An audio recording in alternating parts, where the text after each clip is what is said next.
Hey everybody, real quick, this is nothing more than a companion video to my upgrade and tuning video. This only covers the formula and math for setting springs and dampers. So it won't make much sense or mean much as a standalone video. The upgrade and tuning video is linked up top and below in the description. Without further ado, let's get going. First, you need the front and rear weights either from any upgrade menu or the garage. The formula is max minus minimum times the front or rear weight, whichever it is you're setting, and then add back in the minimum. The result, however, is far too stiff of settings, especially for the front. So if you use the formula, you'll need to take a percentage of the resulting number. The percentages or multipliers I use are as follows. For street and road, I'll multiply the front by 0.6 and the rear by 0.9. For dirt, I'll multiply the front by 0.5 and the rear by 0.7. And for cross country, I'll multiply the front by 0.4 and the rear by 0.5.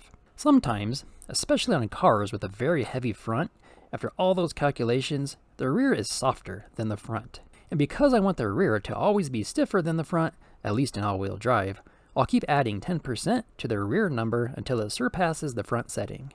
Rear-wheel drive is a different animal, because some of the time, the best setting is a stiffer front and a softer rear, but as usual, not always. And I don't use rear-wheel drive for rally and cross-country, so just street numbers here.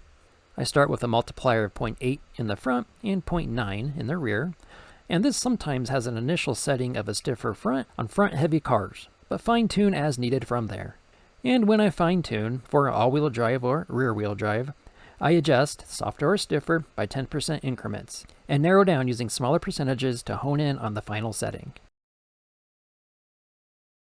You can use the exact same formula for setting a rebound that was used for setting springs. But max minus minimum is always 20 minus 1, so it's 19, times the front or rear weight plus 1. And just like springs, you need to use multipliers. The formula is too soft for tarmac and too stiff for dirt and off-road. And the multipliers are different than the ones used for springs. I use the following. For tarmac, to set front rebound, I'll multiply the front result by 1.1. And since bump is a percentage of rebound, I'll multiply rebound by 0.4 to set front bump. And for rear rebound, the multiplier is 1.2, and multiply that number by 0.5 for rear bump. For dirt, front rebound multiplier is 0.7, and multiply that number by 0.3 for front bump. And for rear rebound, I'll use 0.8, and multiply that number by 0.3 for rear bump. And lastly, for cross country, for front rebound, I'll use 0.6 and multiply that number also by 0.3 for front bump. And for rear rebound, I'll use 0.7 and multiply that number as well by 0.3 for rear bump. That's fun stuff, I know.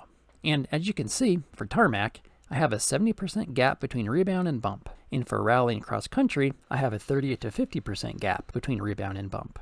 Also, similar to springs, rear needs to be stiffer than front. Again, only for all-wheel drive.